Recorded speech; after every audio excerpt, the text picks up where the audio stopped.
Think about what Gigi said for a moment.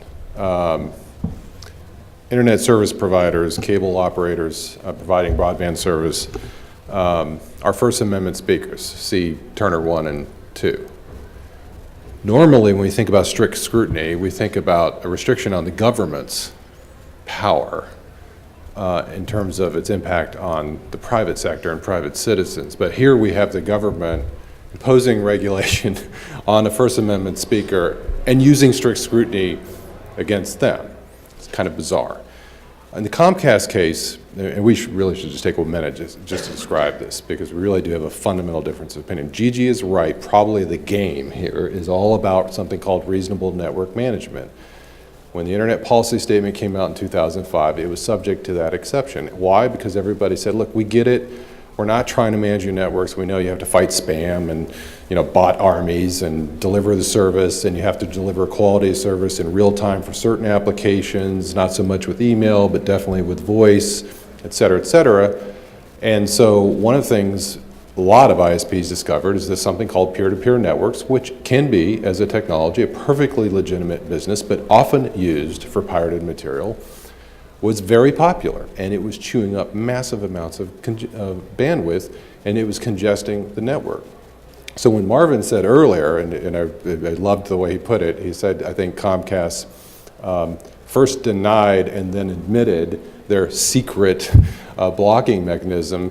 What does that really mean? What it really means is no one at corporate had a clue what the issue was about, because these were decisions being made by engineers.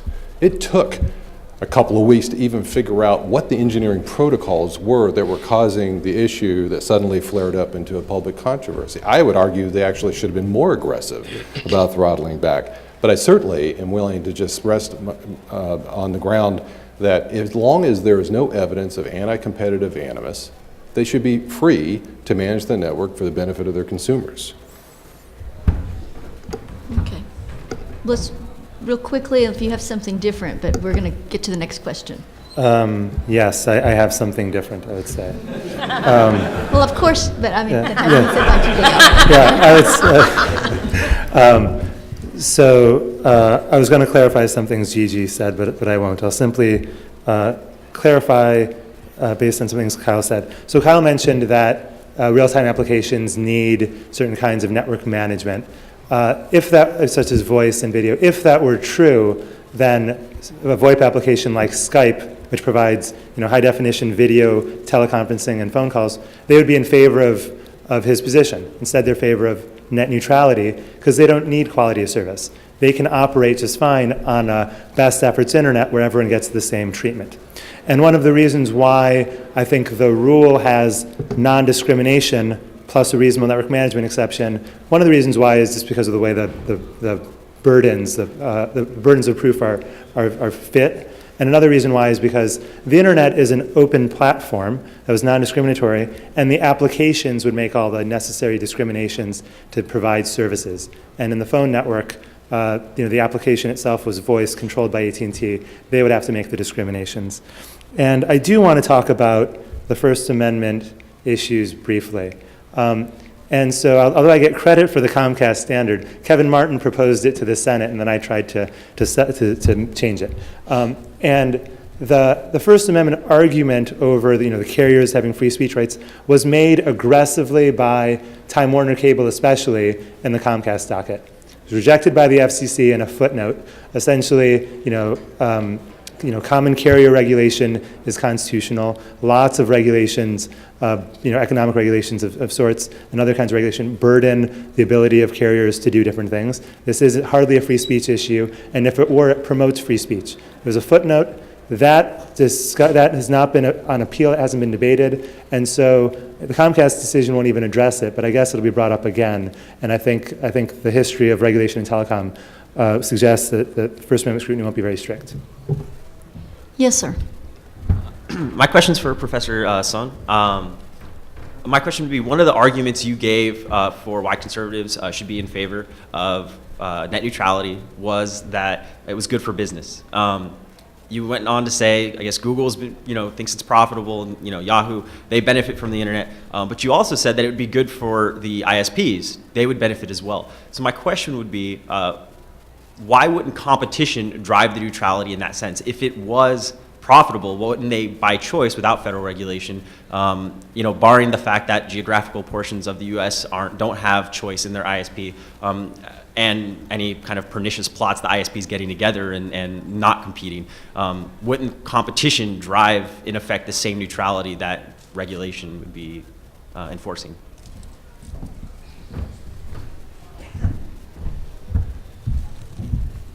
Well, again, I don't come from the position that there's strong competition. It's regional duopolies for the most part. It's either a telephone company or cable company. It's only in huge metropolitan areas like D.C., New York, Chicago, where there's any semblance of competition. So, the premise is not one that I necessarily believe in.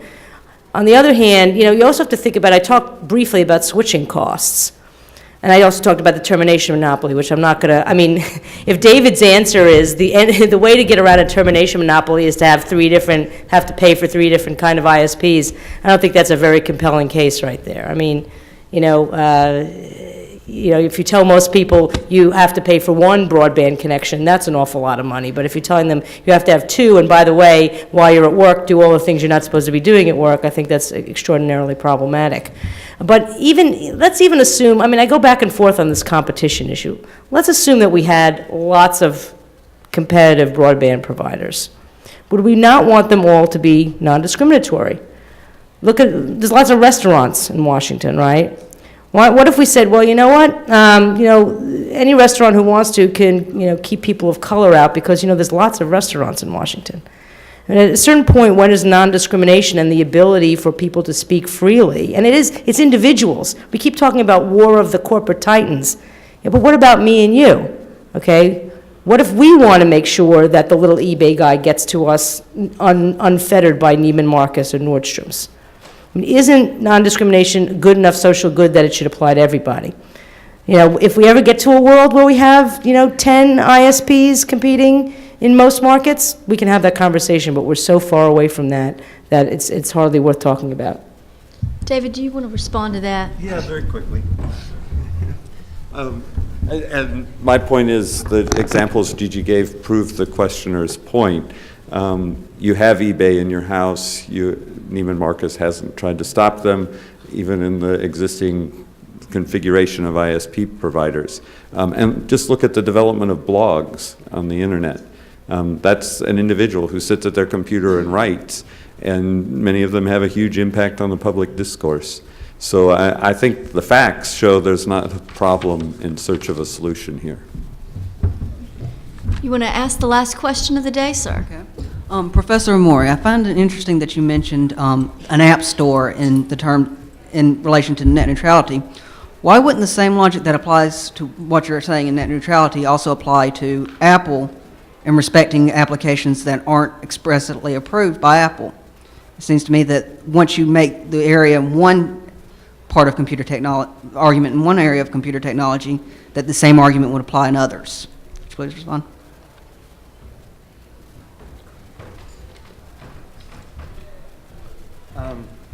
That might require a long answer, so I'll try to be brief. I think the argument would be that in the net. So when it comes to the cell world, the wireless world, we generally have about 4 large competitors, 2 of which are pretty dominant: AT&T and Verizon, who I think get 80% of net adds, and so their market power is pretty strong. And the contract between Apple and AT&T gives, according to what we've learned, gives AT&T certain authority and power over what can get into the App Store and what can't. And generally, I think the FCC is on surest footing, historically regulating the networks, which have traditionally been very high costs, sunk costs, very high barriers to entry, and not as on sure footing in other markets that could be competitive. And I need to give just a moment of history, which is, until about the Well, our 80s, panel's about to be Done? history, so. Okay, great. that's So I can continue, but I won't. And I'll just say that I can explain to you after. Well, I want to give thanks to our panelists and our questioners. And of course, Commissioner McDowell is going to have his hands full in the coming months, so he's going to need to get to work. Take care.